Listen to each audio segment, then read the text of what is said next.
Good morning. It's Thursday, May 22nd. Thanks so much for joining us for this edition of Up to the Minute. I am Sade Campbell. I serve as the Enrollment Communications and Social Media Manager here at Houston Community College. Pleased to be joined by my co-host, Ms. Linda Davis, who serves as the Office Manager for College Operations at our HCC Northeast College. Good morning, Linda. Top of the morning to you, Sade. All right.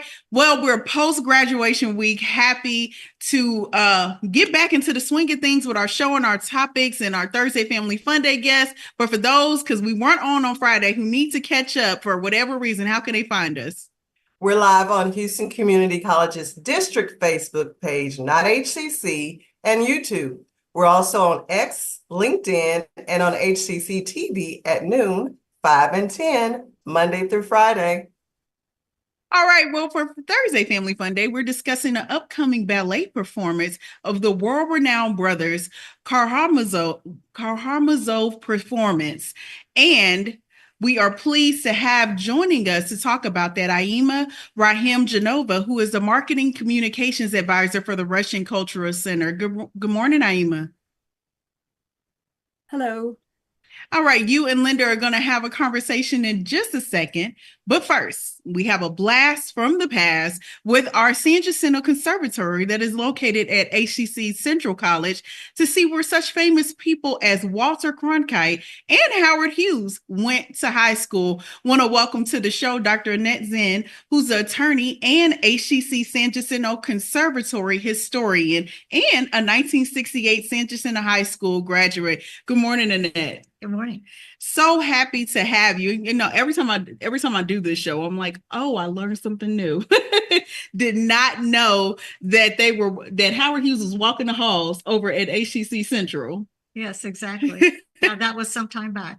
Yes, very much so. And as many as we visit, we may have to, we're just going to help people visualize some of the exhibits that are at HCC Central. So before we get into the mini museum, as you call it, let's discuss the history of the San Jacinto building itself and its various schools, starting with the neighborhood, which at the time was predominantly Caucasian, and was that when it was a junior high. So I know there's been a lot of demographic changes. It's been a lot of building use changes. Just walk us through a snapshot of the history of the building. Well, it was built in 1914. And so, like you said, it's come through a lot of changes. A lot of different schools. It was a junior high school at first. I'm now going through a lot of the history to try to understand things, for example, that you see on Wikipedia are not always correct. So I'm going through a lot of what has been documented and is stored behind locked doors and has not really been looked at in many, many years to determine, how things have progressed. But when it became officially San Jacinto High School, for example, we're not sure if it was 1926 or 1927. I have a full set of the yearbooks, but starting with 1927, even though all these other sources say 1926. I was in the class of 1968, and the last graduating class at San Jacinto High School was 1971. But it was combined with Houston Technical Institute, and that continued for about 3 years afterwards. And now, of course, it's HCC did a great job in saving the building and all of the history. And you walked us through many decades in that history, and so that building, the people who walk through that building, the people who walk through it experience many wars. And I'm sure, there's a lot of history connected to that. Correct. It's interesting because one of the things that I saw that I was kind of shocked to see is this cannon that's there. And I thought, what does that have to do with anything? And then it started talking about World War I. And I thought, well, that was back in the early 1900s. Well, somehow or another, San Jacinto High School received this recognition for raising, out of all the schools in the United States of America, the largest amount of money to help with the war expenses for World War I, of all things. And so I'm not sure, it's just something that we're trying to fully research to see maybe, we're going to keep it there or not. And if you could repeat, you had another question or a comment. No, I mean, I walked through that building and I always wondered, why is the cannon here? I'm not. Yeah. Now we know the mystery is solved for those of you who have visited our central campus and are wondering, why is that cannon there? Well, but yeah, to your point, that is a very interesting point, because I think what a lot of people forget around history, you talk about the war and the high school raising money. When you think about, large shifts in our history. The civil rights movement involved a lot of young people, like the youth, and how much they had to endure during the wars was very much a thing throughout our history. Well, exactly. And in fact, around 1968, and when the Civil Rights Act was passed, 1965, that dramatically changed things. And so when we had our 50th high school reunion for the class of 68, I wanted to make sure that we were inclusive. So we had different perspectives, not just who was there before. Like the cohort is very different prior to the civil rights movement compared to, after the civil rights movement. And then Martin Luther King, Vietnam was going on. So it was a time of a lot of turmoil. And a lot of the students then that were there were not necessarily from these prestigious, rich families, but were really struggling with no money, nothing to eat, no clothes to wear to school, no bus fare, and being bused into the school. And even I think that researching the National Guard had to actually come to the campus to make sure that everything was being handled according to the federal law.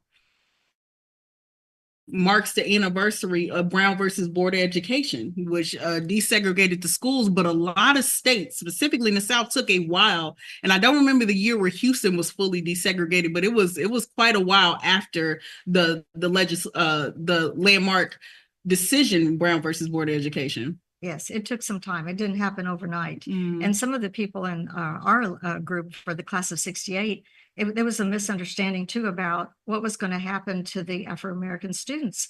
They were told different things about why they were having to leave their home school and come to San Jacinto High School. But nonetheless, they made the transition, and it wasn't a neighborhood school anymore at that point in time.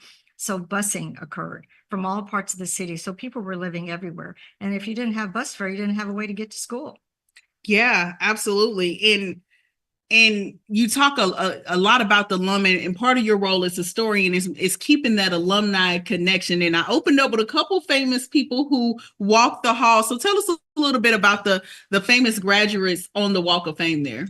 Well, it's called the Walk of Fame, and I believe it starts with Howard Hughes. He's actually buried on Washington Avenue in the cemetery there.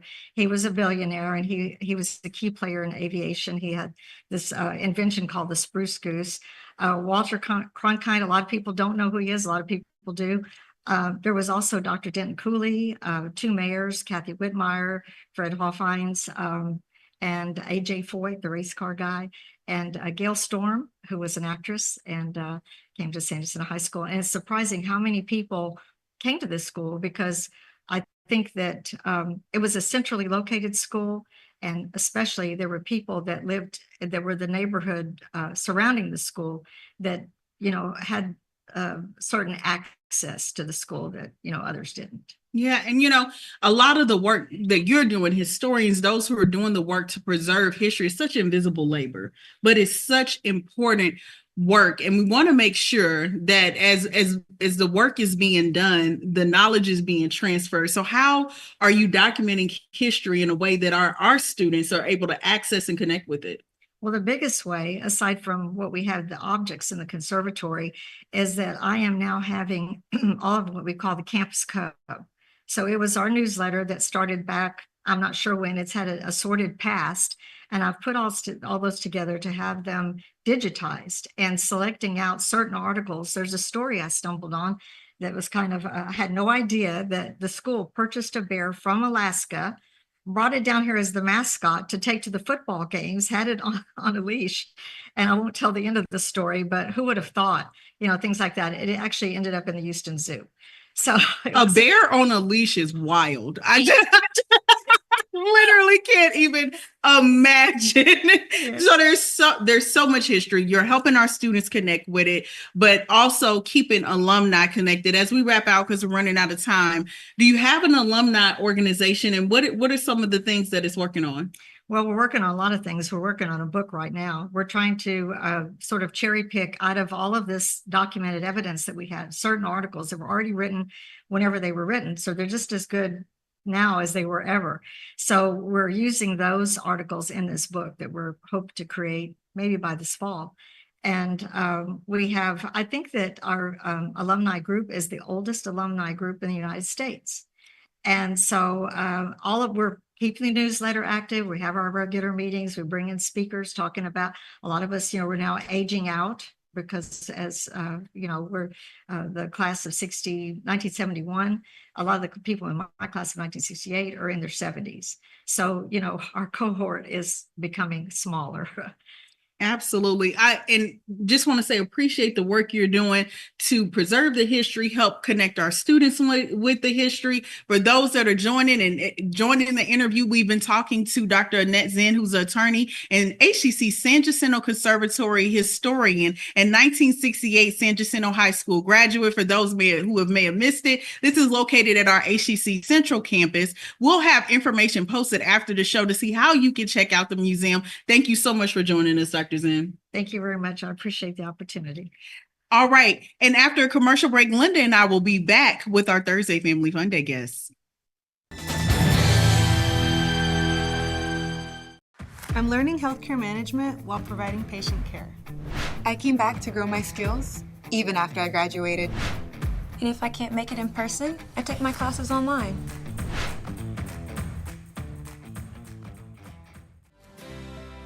That one day at PE when they were like yelling at me and then you just linked arms with me.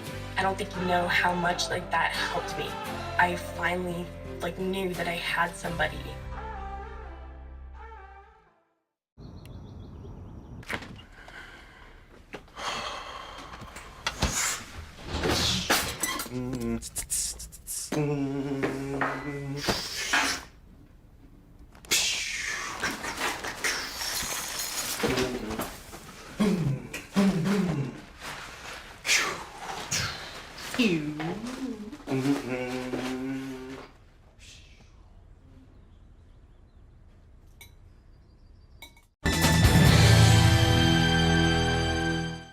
Welcome back, everyone. We're moving on to Aima Rakhimzhanova, Marketing and Communication Advisor for the Russian Cultural Center. Welcome to the show, Aima. Thank you, Linda, for having me. It's a pleasure to be here with you. Well, we're so glad to have you.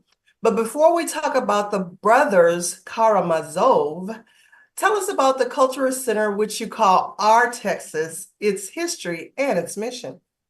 Yes, thank you so much. So the Cultural Center of Texas has been founded in 2003. So we've been in the heart of the museum district in Houston for almost 2 decades now. And throughout all this time, we've been trying to fulfill our mission to provide awareness and information to the Houstonians as well as the tourists in our city about the cultural heritage of Russian-speaking community. And that would include not only Russia, but all the former Soviet Union countries, as well as the Eastern European countries too. And in fact, anyone who loves a Russian culture or Russian language. But lately, we've been engaged a lot in cultural events that would support the efforts of Ukrainian refugees. So we've been doing a lot of work in that area as well, providing support to the Ukrainian refugees and the artists and exile who had to flee their countries, whether it's from authoritarian regime or from the war, into United States. So we've been doing a lot of work in this area too. That is great work. Now, if I'm understanding correctly, the center provides a broad range of cultural, education, and social service, such as music performances, art and photography exhibits, film screenings, literary and educational programs, language classes, and artistic workshops. Yes, we do a lot of that, and we've been doing that for all these years. So in terms of education, we have Russian language classes for adults and kids. We have an ongoing art classes for kids and adults as well. We do have a fantastic library that probably that has a very unique photo albums and books that researchers and students can come and take a look at. We do have exhibitions about 10 times a year, so almost every other month we have a new exhibit there, and all our exhibitions are admission free, so anyone can come and check them out. Yes, and the variety of different events that we host, whether it's for the Russian-speaking community. On the monthly basis, we have like trivia games, having lots of fun with the local Russian-speaking community, or more broader events like concerts. So we have a baby grand piano in our center and the stage where the performers from the Morris School of Music, as well as other institutions, can come over and do their performance. And it's been fantastic experience for us. And so yeah, cultural, musical, artistic events that bring together families and different communities, regardless of the language, because everything is all inclusive. We speak, English and Russian there. So I hear that we've had the Houston Symphony conductor, Maestro Hans Graf, Yes. and to celebrate artists. He has been our friend for years, and a big supporter of many events. We do invite him to speak at our events, and before the performances or after, or just to speak about the music and his experience. And absolutely love when our supporters come over and can see and he can share his experience with us. Yeah. Well, I also heard that we recently had a piano concert, a Georgian folk music concert.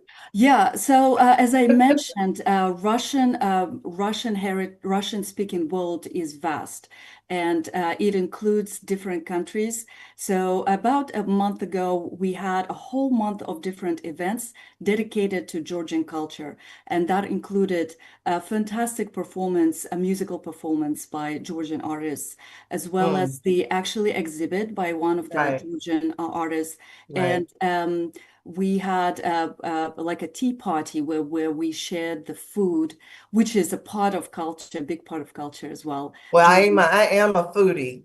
I love a good meal. But before we're out of time, let's talk about the upcoming ballet screening and how is it special?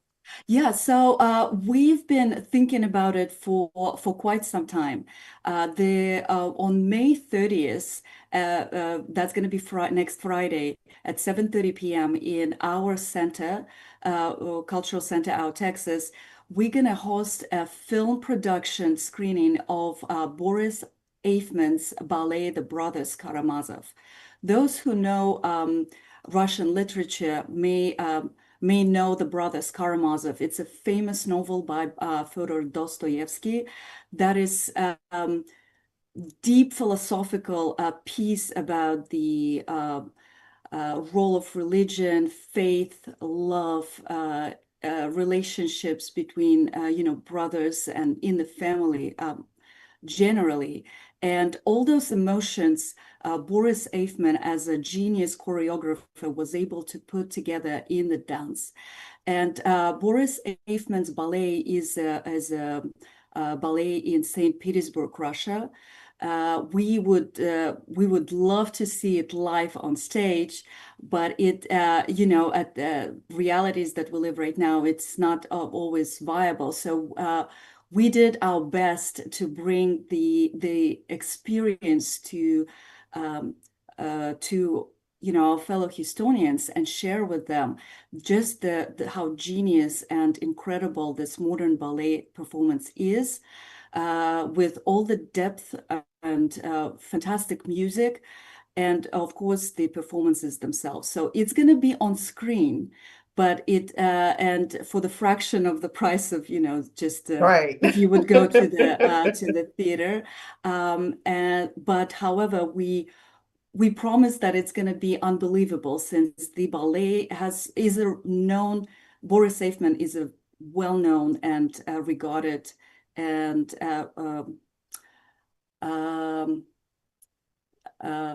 forgot this word. I'm so sorry. Choreographer in the world. Yeah, so we are pretty excited to see who's gonna come, and I think it's gonna be unbelievable experience. Well, we would love to see it any way we can. Exactly. And that's and this is not our first time actually presenting the film productions of famous plays. So this time the ballet is the first time, but we've done the theater performances by some well-known and famous Russian theater actors. So that was incredible. We had great experience with that. We will welcome the guests to go by the 2337 Bissonnette location in the heart of the Houston Museum District to stop by, enjoy the gallery and the gift shop, visit the website for any upcoming events, and follow our social media page. We want to follow your social media page. We want to thank you, Aima Rakhimzhanova. See, I said it. You did it perfect. Marketing and Communications Advisor for the Russian Cultural Center. We'll have more information in the post after the show. Thank you so much, Linda. Coming up after a quick commercial break, Sade and I will return with some news and announcements. Don't go anywhere. I'm not just studying AI, I'm designing solutions to make the world a better place for us all. I didn't just study buildings, I connected them with tech to make them smarter. And if I can't make it in person, I take my classes online.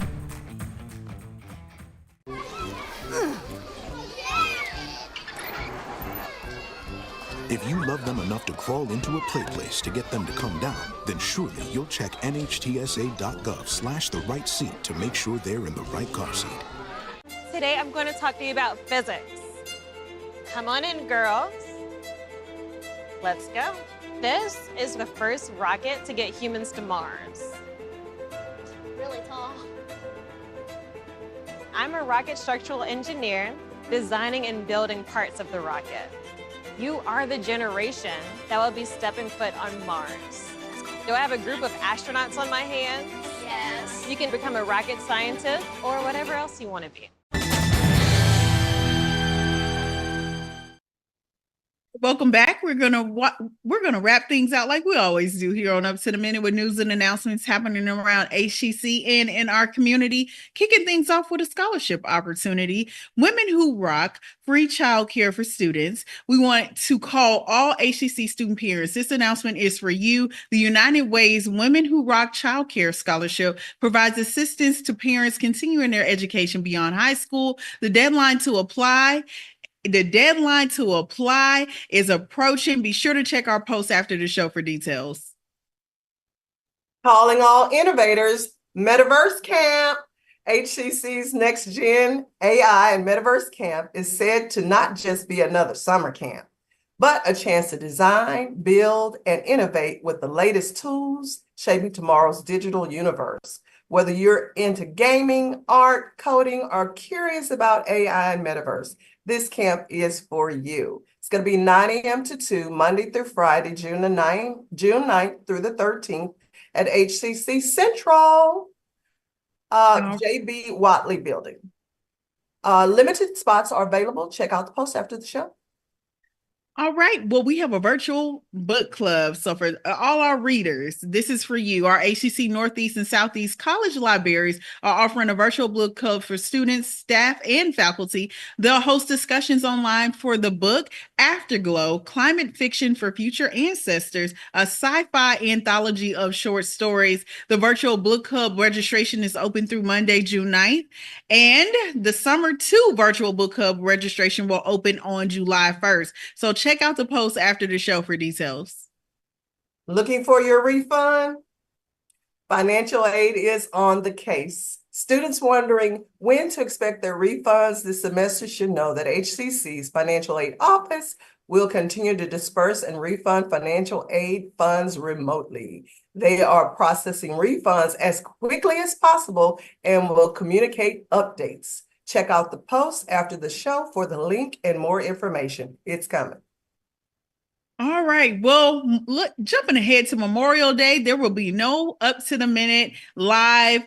We will commemorate Memorial Day next week. So Up to the Minute will air a best of episode on the HCC TV network at its regular schedule of noon, 5, and 10 p.m. The live will return on Tuesday, May 27th.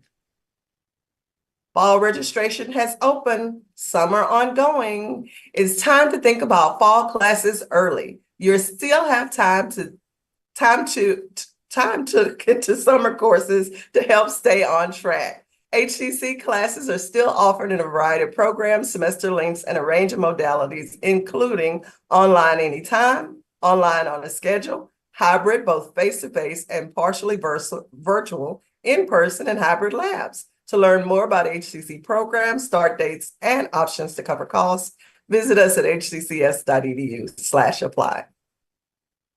All right. Well, when we return on Tuesday after Memorial Day, we'll have the director of Coleman College of Human Service Technology Program, and for Film Friday, an Asian American Pacific Island AAPI Month guest will be on to talk about the HAAPI Festival, which is a film festival. So be sure to tune in on Friday and when we return on Tuesday. Thank you so much for joining us for this edition of Up to the Minute. We'll see you next time.